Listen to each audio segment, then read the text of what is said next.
donde se encontró un equipo telefónico propiedad de él y se encontraron imágenes, de acuerdo al dictamen tecnológico, imágenes de contenido sexual. Evidencia en celular. La Fiscalía de Chiapas investiga presuntos abusos cometidos en prisión por parte del pederasta Yudiel Flores. Tras su muerte por asfixia el lunes pasado, fue encontrado un celular con imágenes de violaciones a menores, presuntamente en la cárcel. Paso atrás en inclusión. El Instituto Nacional Electoral lamentó que las boletas de la elección judicial no podrán imprimirse en braille por falta de tiempo y dinero. Dieron alternativas para los votantes con discapacidad visual. Eso es lo que siempre hemos dicho, lo vamos a sostener, siempre es nuestro principio, nuestra convicción y además así debe ser para proteger a la nación. Coordinación y colaboración. La presidenta Claudia Sheinbaum respondió a las declaraciones del presidente estadounidense Donald Trump, quien sugirió que el gobierno de México le teme a los cárteles.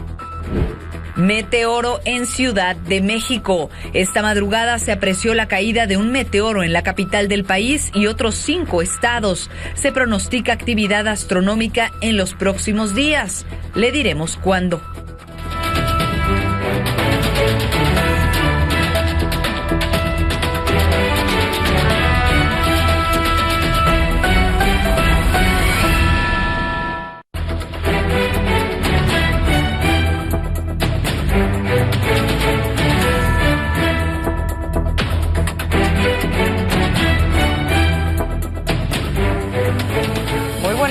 Buenas noches y bienvenidos a este espacio. Yo soy Paola Barquet y los saludo a nombre de mi compañero Alejandro Domínguez. Arrancamos con esto.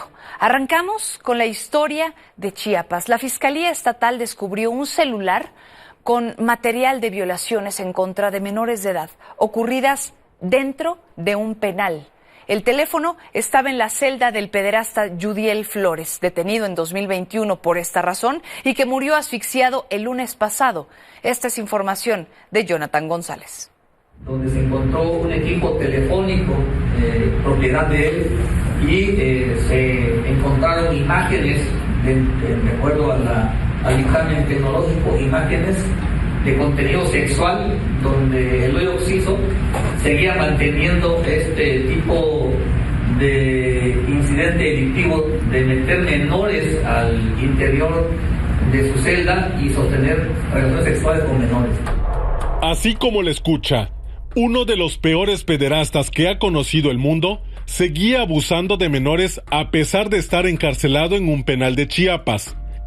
¿De qué sirvió que le dictaran una sentencia de 119 años si el llamado coyote consentido cometía los mismos delitos desde la comodidad de su celda? Cuestionado sobre el tema, el fiscal dijo que esa investigación se hará después. Tenemos que nosotros ahondar en las investigaciones, primero en cuanto al homicidio, pero también en cuanto a la responsabilidad de las autoridades penitenciarias por omisión. Yudiel Flores Tobar era uno de los principales proveedores de pornografía infantil a nivel mundial. Lo asfixiaron el lunes pasado en el penal El Amate, en Cintalapa. Este señor es un violador, fue un violador. Este señor abusó de uno de nuestros hijos y este señor nos hundió la vida. Yudiel es un monstruo, Yudiel fue un monstruo.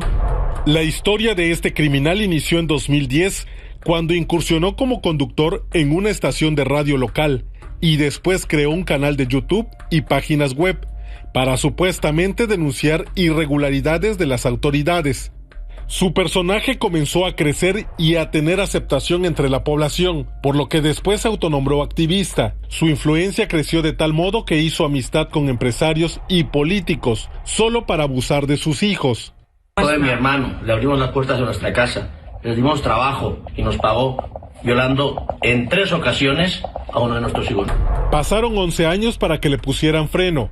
Fue detenido en mayo de 2021, acusado de explotación infantil, pornografía infantil y violación agravada contra menores de edad. Entre todas las condenas que le dieron, debía purgar 119 años de cárcel, pero lo mataron. Al final hemos tenido que pasar un calvario, ¿vale? Porque tener que estar a escuchar eso es volver a pasar otra vez por todo el proceso. La detención de Yudiel ocurrió a petición del gobierno estadounidense, que lo identificó como parte fundamental de una red internacional de producción de pornografía infantil, tras una investigación que alcanzó a Australia y Guatemala. Este caso del hoyo Oxiso deriva de una solicitud de la noticia criminal que emite el FBI, derivado de una detención en Australia de una de las redes mundiales más importantes de pederastia, en donde logran identificar al hoyo Oxiso, quien se hacía llamar Diamond Blue, que era demonio azul, que en la línea de pederastia creo que el que tiene el color azul es como el nivel más alto.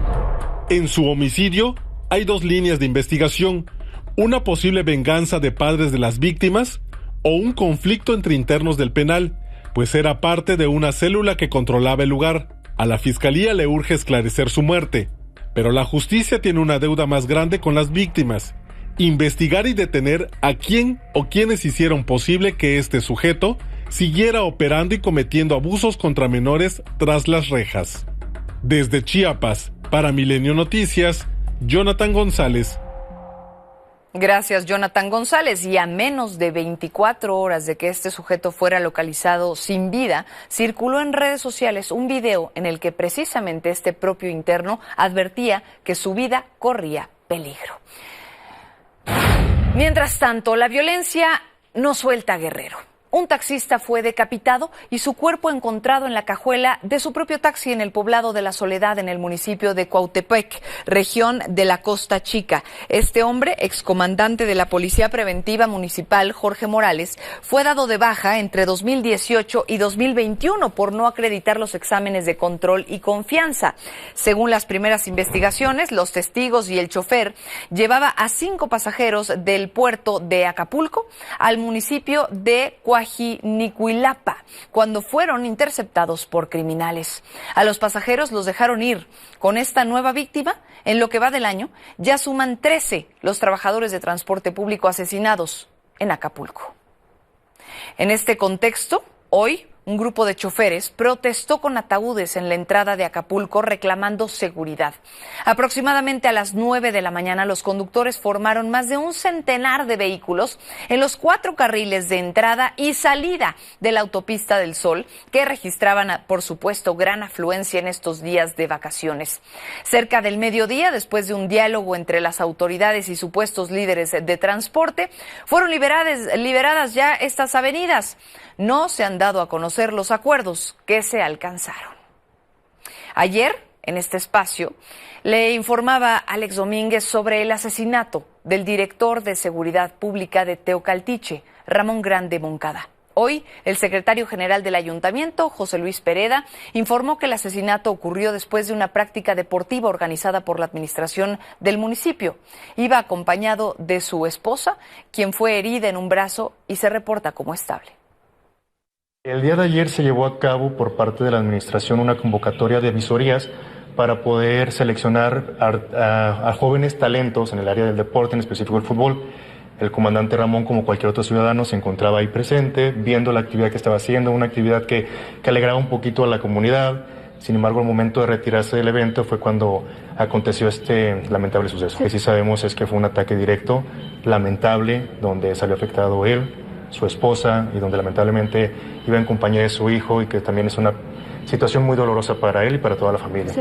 El 9 de abril, el policía Luis Ernesto Chávez fue asesinado en su vivienda, mientras que el 30 de marzo le habría ocurrido lo mismo al activista Juan Pablo Alonso. Pero todo este contexto de violencia no es unilateral ni tampoco es solamente de un factor. Hay muchas facetas que desencadenan en él.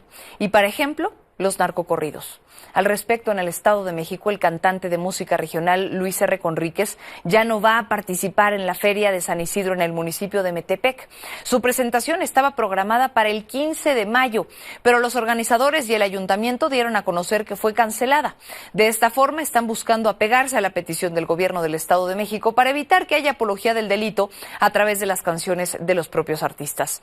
La violencia que se desató en la presentación de ese mismo artista, es decir, Luis R. Conríquez, Enríquez en Texcoco, porque se habría negado a cantar estos narcocorridos que hacen apología del delito, son el reflejo perfecto de lo que normalizan y provocan estas letras. Sobre este tema, volvieron a cuestionar a la presidenta Claudia Sheinbaum a propósito de la posible regulación del género musical. Ella insistió en que no está a favor de prohibirlos y lo explicó así. Yo no soy partidaria de las prohibiciones en este caso. Pienso yo que si se prohíbe, aunque lo están prohibiendo en espacios públicos, no es que prohíban que alguien en su casa escuche, sino que no se promueve en espacios públicos, los municipios que han decidido hacerlo. Desde mi punto de vista es mejor la educación, la formación y que la propia sociedad vaya haciendo a un lado estos contenidos musicales que la prohibición per se. A pesar de este enfoque federal, más estados se siguen sumando a la prohibición de narcocorridos. En Aguascalientes, el Congreso Estatal prohibió este género musical antes de la Feria de San Marcos. Se trata de una reforma al Código Penal del Estado que plantea multas económicas y prisión de hasta 6 meses para quien incumpla la norma. Pero no es el único estado. El gobernador de Michoacán, Alfredo Ramírez Bedoya, también firmó el decreto para que no haya más interpretaciones o reproducciones de este tipo de canciones en los eventos públicos. En el caso de esa entidad, la sanción puede ir desde multas económicas hasta la suspensión del evento o incluso la clausura del lugar. Y mientras tanto, en Estados Unidos, se canceló la audiencia del narcotraficante mexicano Rafael Caro Quintero, que iba a ser el próximo viernes. Esto según los registros de la Corte Federal de Brooklyn, en Nueva York. Y esto se decidió porque Michael Vitaliano, que representaba un conflicto de interés no especificado, ya no es parte de la defensa del líder del cártel de Guadalajara. Caro Quintero va a regresar a la Corte el 25 de junio, que es la fecha límite para que la Fiscalía estadounidense determine si solicitará la pena de muerte o no. Otro proceso que está determinando también sentencia es el del exgobernador de Tamaulipas, Tomás Yarrington. Él ya recibió auto de formal prisión por tráfico de drogas. Después de haber sido deportado desde Estados Unidos por cumplir una condena por lavado de dinero, ahora enfrenta la justicia en nuestro país. Quedó pendiente la definición de la fecha para la siguiente audiencia de posible vinculación a proceso.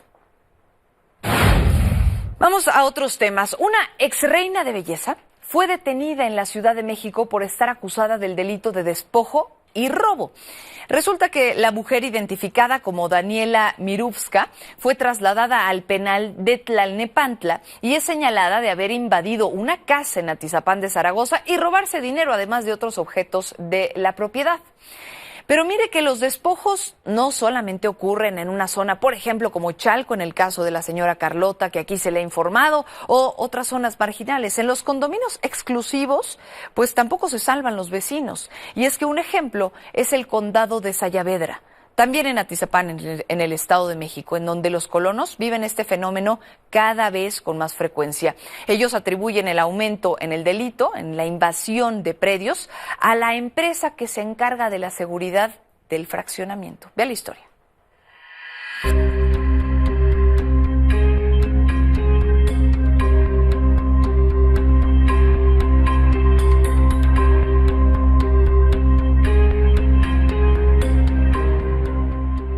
Totalmente vulnerables. Si nosotros levantamos la voz, vienen y nos avientan animales mutilados, sangre, nos mandan anónimos, no sé, amenazas veladas.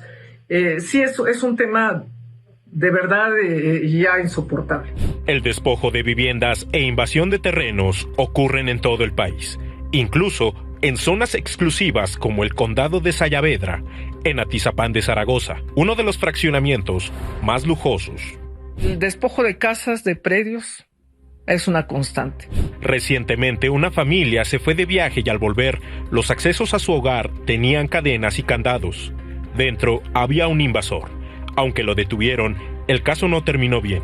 Los amenazaron y uno de sus integrantes fue asesinado. Al poco tiempo, pues algo pasa, que los vecinos tienen miedo de hablar y ya la familia ya no está. Se entiende que se van de aquí y aparecen lonas de un sindicato. sindicato, me parece que 22 de octubre, que tienen un brazo hacia arriba. Se trata del mismo sindicato relacionado con la vivienda que fue despojada la señora Carlota N. en Chalco. Cerca hay otro predio con otra lona firmada por el sindicato Los Julios, que según los colonos también fue invadido por extraños.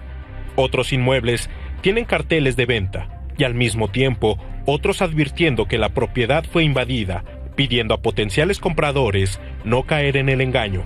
Según la presidenta de los colonos, los delitos se incrementaron desde 2017, cuando la empresa Iron Corps fue elegida por la Asociación de Colonos, integrada por solo 9 personas, para hacerse cargo de la seguridad del fraccionamiento. Afirman que su líder, Martín Mesa Villafuerte, opera sin licencias y presuntamente está vinculado con grupos criminales.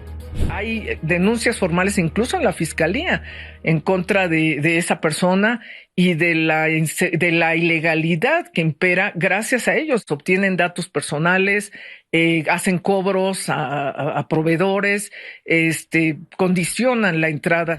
Como muestra el 8 de febrero pasado, un comando entró al fraccionamiento, irrumpió en una de las viviendas, amagó a los ocupantes y los robaron, con total impunidad. La policía de Atizapán reportó que 2 cámaras del lugar fueron cubiertas. Los supuestos vigilantes no registraron la camioneta en que llegaron los ladrones y mucho menos revisaron sus identificaciones. Y esto es un llamado al secretario de la Secretaría de Seguridad del Gobierno del Estado, que revise la situación de la empresa de seguridad que se llama Iron Corps, Corporativo de Seguridad SADCB, opera sin licencia. La Asociación de Colonos fue tomada ilegalmente 8 años, y todo indica que está coludida con los criminales que ahí operan. Actualmente, Norma tiene un litigio por la presidencia, y está determinada a expulsar a la delincuencia. Milenio Noticias. Vamos a otras cosas. Sobre la elección del Poder Judicial, la presidenta Claudia Sheinbaum llamó a la gente nuevamente a participar en la jornada electoral y adelantó que la próxima semana va a invitar al exministro Arturo Saldívar y a la consejera jurídica de la presidencia Ernestina Godoy para explicar cómo está constituido el Poder Judicial. Por ejemplo, muy importante la participación y que se haya permitido que nosotros difundamos el 1 de junio, que nadie se le olvide. El 1 de junio es el día de la elección al Poder Judicial. Entonces es muy importante que todos participemos. Serán entonces los miércoles, presidenta, día de promoción del voto. Sí, vamos a ir poco a poco de aquí hasta el día que nos permitan difundir, hasta el 28 de mayo, a seguir impulsando la participación de la gente. Miércoles o viernes, dependiendo. Por cierto, quienes acudan a votar se van a llevar aproximadamente entre 9 minutos y unos 9 y 15 minutos es el promedio en realizar el proceso. Alrededor de 3 minutos de esto es parte de un proceso electoral ordinario. Por cierto, por primera vez en más de 20 años, no van a haber boletas en sistema braille para personas con discapacidad visual. El Consejo General del INE señaló que la falta de presupuesto, los tiempos y la complejidad de la elección judicial volvieron inviable el uso de estas boletas, pero el instituto aprobó que se permita que las personas con este tipo de discapacidad voten acompañados de alguien de confianza. Y hablando del INE, el Tribunal Electoral respaldó las reglas y las restricciones que impuso el INE para las campañas judiciales. Validó que estén prohibidos los mítines, las concentraciones masivas, los templetes, los pagos para aumentar la propaganda en redes y que las candidaturas se unan a eventos conjuntos. La Sala Superior resolvió que las restricciones impuestas por el INE no son violatorias de ningún derecho para los candidatos porque están basadas en lo que el propio Poder Legislativo impuso, obviamente en las leyes y en la Constitución con la reforma judicial. Esta sentencia va además a servir de base para analizar las denuncias en contra de las ministras Yasmín Esquivel y Loreta Ortiz, quienes sí tuvieron estos eventos masivos. La Comisión de Quejas y Denuncias del INE determinó que violaron estas normas, por lo que podrían ser sancionadas. Además de esto, el Tribunal Electoral también validó que el INE no inicie un procedimiento especial en contra de Job Daniel Wong para determinar su elegibilidad como candidato a magistrado por haber sido ministro de culto de La Luz del Mundo. El tribunal validó que el INE no investigue si el candidato incumplió con el requisito legal de haber renunciado a algún cargo religioso 6 años antes del proceso electoral, porque las peticiones de exintegrantes de La Luz del Mundo para iniciar una investigación que frenara la candidatura son infundadas. Señaló que los procedimientos especiales sancionadores no contemplan las condiciones religiosas como un motivo de infracción, sino que se trata de un asunto de requisitos de elegibilidad. En Tlaxcala, esta tarde fue liberada Keren Ordóñez, una joven madre que pasó casi 10 años en prisión por un secuestro cometido por su pareja sentimental, quien fue liberado desde el 2019. Y es que en septiembre del 2024 se presentó su historia en este espacio con mi compañero Alejandro Domínguez.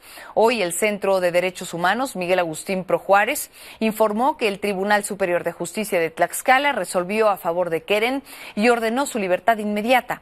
En 2015, ella fue detenida y torturada cuando visitó al padre de su hija, que la había citado para darle dinero para pañales. Tenía apenas 19 años y su bebé tenía 4 semanas de nacida.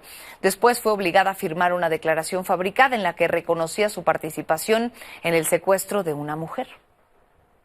En Tlaxcala, esta tarde fue precisamente liberada Keren Ordóñez y bueno, pues es parte de lo que acabamos de escuchar precisamente en esta información.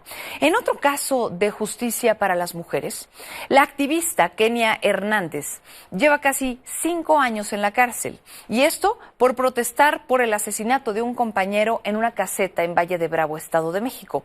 Su hijo, de solo 12 años, intentó tener una audiencia con Claudia Sheinbaum y aunque no lo logró, la Secretaría de Gobernación atendió el caso. Erika Flores nos cuenta.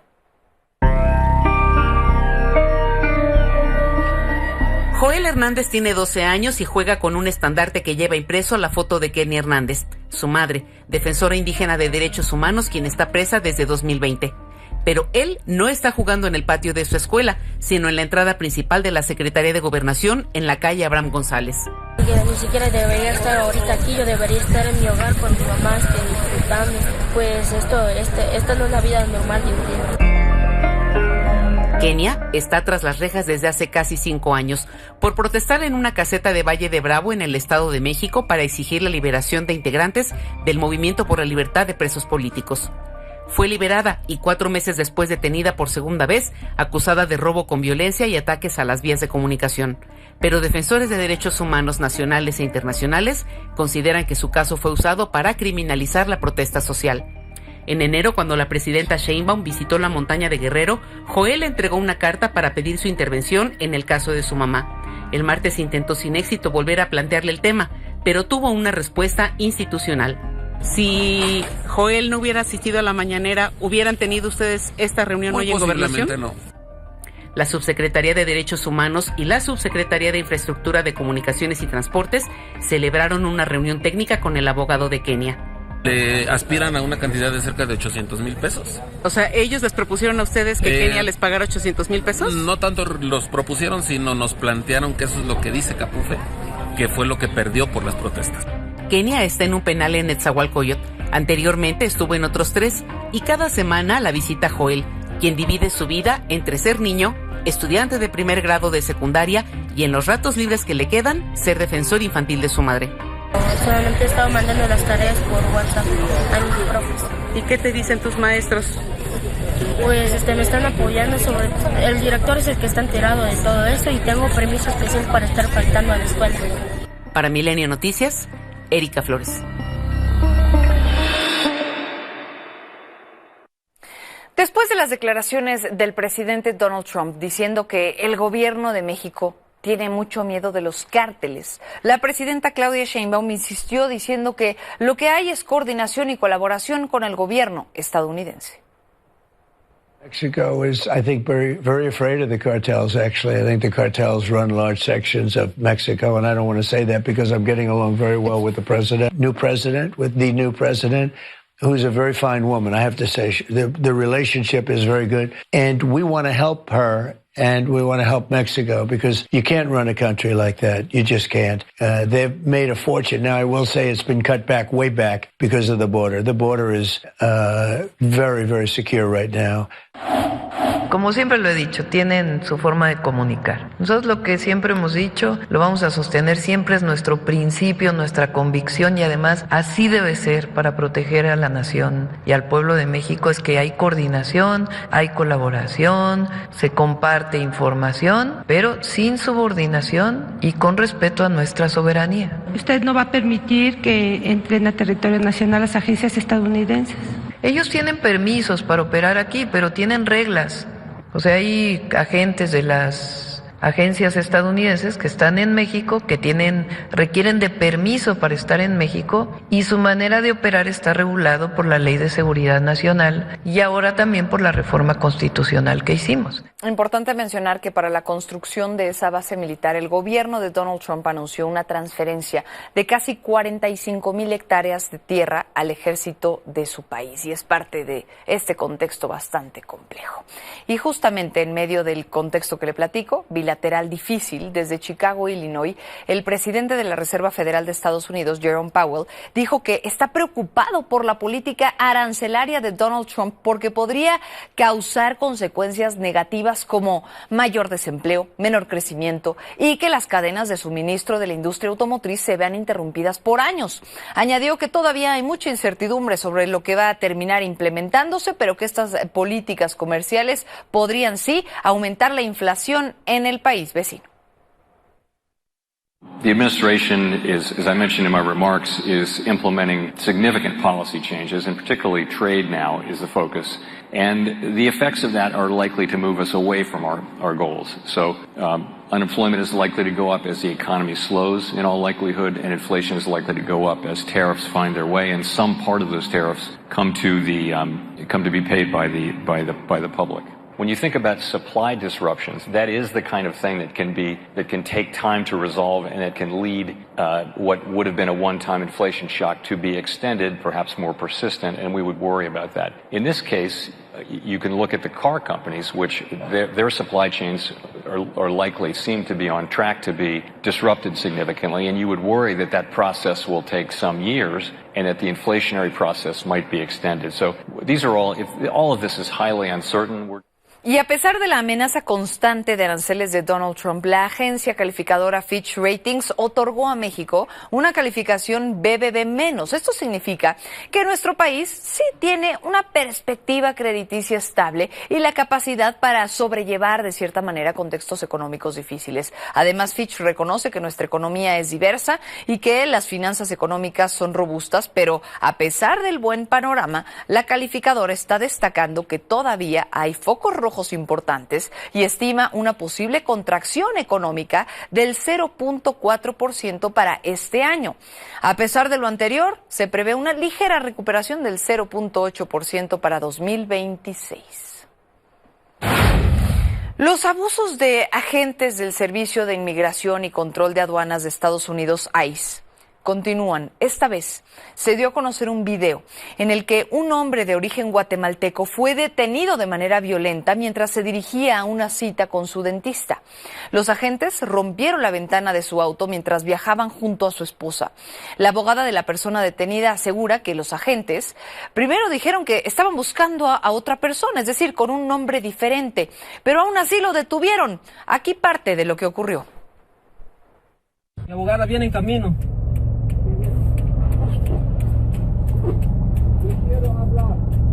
No pueden quebrarlo. No pueden hacer nada, como estoy grabando. Sí, pero cuando está presente mi abogada, lo van a quebrar, dice. Ah, lo van a quebrar ya ahorita, dice. Sí.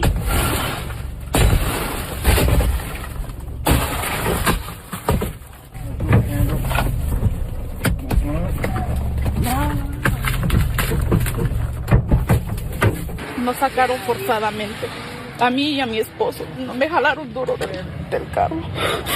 Están actuando con impunidad y saben que ellos pueden hacer hasta romper un vidrio mientras personas están dentro del carro. Imagínate si hubiese habido niños en el carro. A propósito de las detenciones de migrantes, los agentes migratorios, de acuerdo con un memorando del gobierno estadounidense obtenido por CBS News, crearon reglas amplias que permiten que las personas puedan ser llevadas a la bahía de Guantánamo si tienen nexos con alguna organización criminal transnacional o con actividades delictivas relacionadas con el tráfico de drogas. El documento aclara que para quienes no exista una conexión o nexo claro con organizaciones criminales, no van a ser trasladadas a la bahía de Guantánamo. Desafortunadamente, como hemos visto en distintos casos, no se logra demostrar ese vínculo con personas de dichas organizaciones y aún así muchas veces hay detenciones. Organizaciones como Voces del Océano están denunciando el proyecto Saguaro Energía, que amenazan al Golfo de California, conocido como el Acuario del Mundo, y al Mar de Cortés, que es Patrimonio Mundial de la Humanidad. El proyecto está buscando exportar gas tejano por medio de un gasoducto de 800 kilómetros desde Sonora hasta las partes más lejanas del Mar de Cortés. También pretenden construir una planta de procesamiento de gas del tamaño equivalente a 8 veces el Estadio Azteca, así como un puerto para recibir buques de 300 metros de largo. Estas acciones incrementarían en un 300% el tráfico marino, lo cual afectaría a toda la diversidad marina. Ante esta situación, Beatriz Padilla, quien forma parte de Voces del Océano, decidió realizar una huelga de hambre de 21 días. Esto para hacer conciencia sobre lo que pudiera ocurrir de concretarse este proyecto.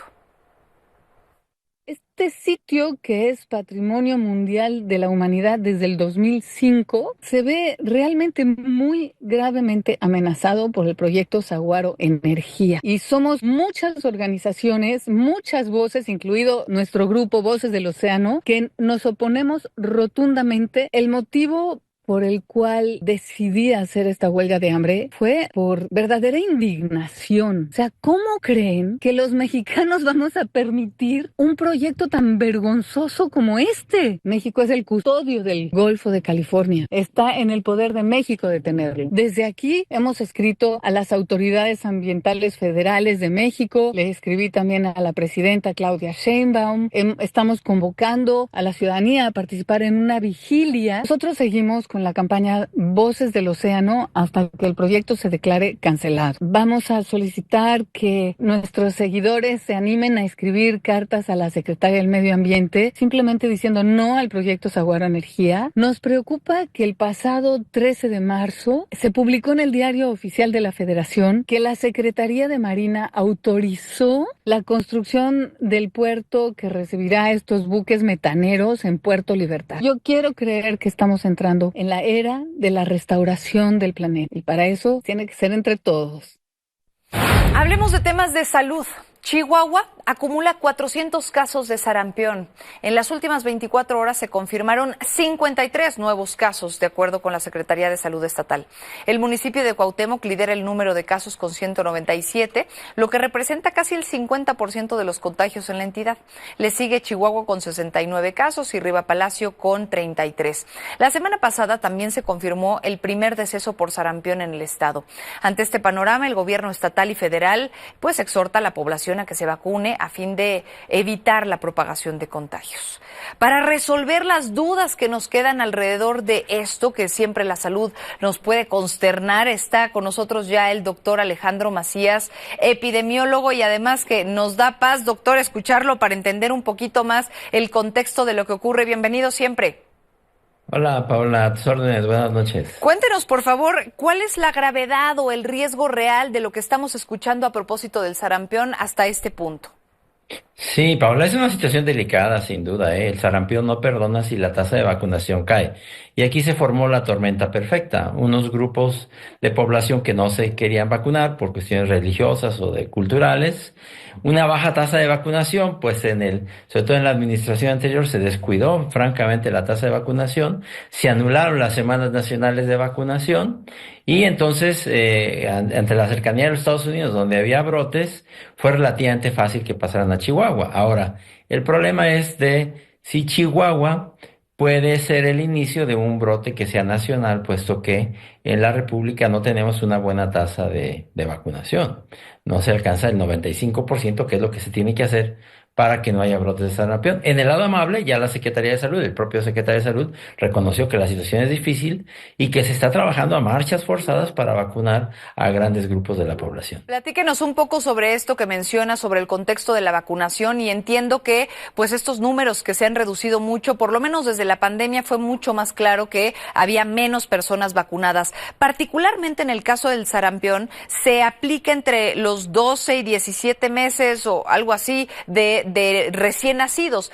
Para la gente que no lo hizo, no tuvo la oportunidad de chico, ¿hay manera de hacerlo más tarde?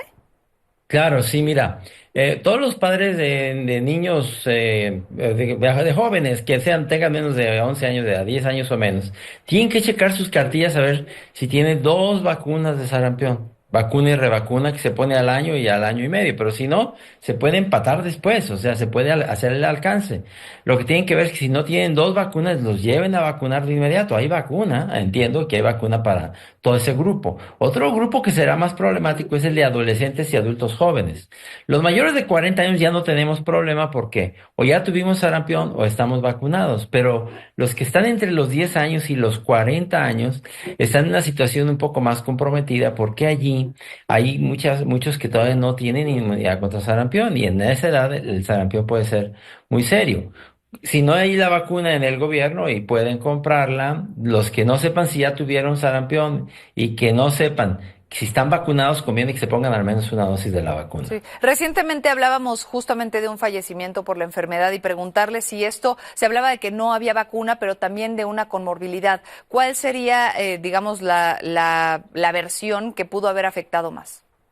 Sí, hay que decir que cualquiera puede morir de sarampión, no se necesita tener comorbilidades.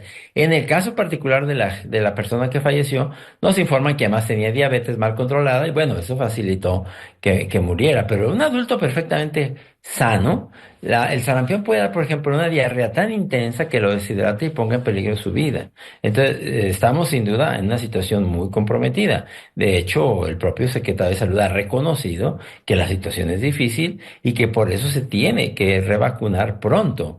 Y de ahí vino también el resurgimiento de las semanas nacionales de vacunación que nunca debían haber desaparecido. Así que el hecho de que se restablezcan ahora, pues creo que es una muy buena noticia, pero no va a ser fácil, la brecha que se formó es tan amplia que no va a ser fácil vacunar a toda la gente que se necesita para que no haya un brote en México. Sí, precisamente a eso iba en estos momentos, a preguntarle entonces cuál sería la estrategia ideal en términos de salud, o por lo menos en hipótesis lo que usted sugeriría, que era, por un lado, ya lo dice y lo dice bien, es retomar la semana de vacunación y pues digamos cuál sería la segunda, que la gente, sí. ¿Hay otra manera de cuidarse? Mira, fíjate que no, Paula, porque para muchas enfermedades puedes decir, no, pues que higienízate tus manos, hace eso, aquello, pero en el sarampión no hay defensa, La única defensa realmente es la vacunación de la población. Entonces, pues lo que está intentando ahora hacer la Secretaría de Salud es vacunar a marchas forzadas. Creo que en menos de 3 meses ya se pusieron cerca de 700,000 dosis y en ese ritmo van a tener que seguir. Una buena noticia es que en 10 días empieza la Semana Nacional de Vacunación y ahí podría incrementarse sustancialmente la cobertura. Pero yo no creo que se alcance una buena cobertura antes de 6 meses o un año. Por más intensidad que se le ponga a la campaña, no va a estar fácil. Es una gran cantidad de gente que no tiene vacuna. Se descuidó, por desgracia, mucho la vacunación, cayó mucho. Además, por la pandemia, y porque pues, no hubo aplicación, digamos, en la administración anterior, y recuperar esa brecha, recuperar ese rezago va a estar muy, muy lento. Pues ojalá que este micrófono, junto con otros tantos medios que lo tienen, que tienen su voz haciendo este llamado a la vacunación, sirvan para que esto ocurra de una manera mucho más fluida y que los mexicanos nos pongamos las pilas para irnos a vacunar. Gracias siempre, doctor Alejandro Macías, epidemiólogo. Gracias. Gracias, Paula. Cuídense y vacúnense. Buenas noches. Con esto nos vamos a una pausa. Regresamos con más. Esta madrugada, el cielo de la Ciudad de México se iluminó por la caída de un meteoro que dejó un espectáculo que pudo ser observado desde otros 5 estados. Emir Castañeda, cuéntanos los detalles. Como si se tratara de un anuncio de mitad de Semana Santa, la madrugada de este miércoles, un meteoro iluminó el cielo de la Ciudad de México y fue percibido desde al menos otros 5 estados. El fenómeno se conoce como bólido, Un bólido básicamente es un meteoro muy brillante que sobrepasa por mucho el brillo de las estrellas normales o incluso el de Venus, el lucero de la mañana. Los primeros cálculos señalan que el bólido podría haber tenido poco más de 1 metro de diámetro y se desintegró a una distancia de entre 20 y 40 kilómetros de altura, lo que provocó una onda de choque similar a una explosión, que incluso activó algunos sismógrafos de la capital.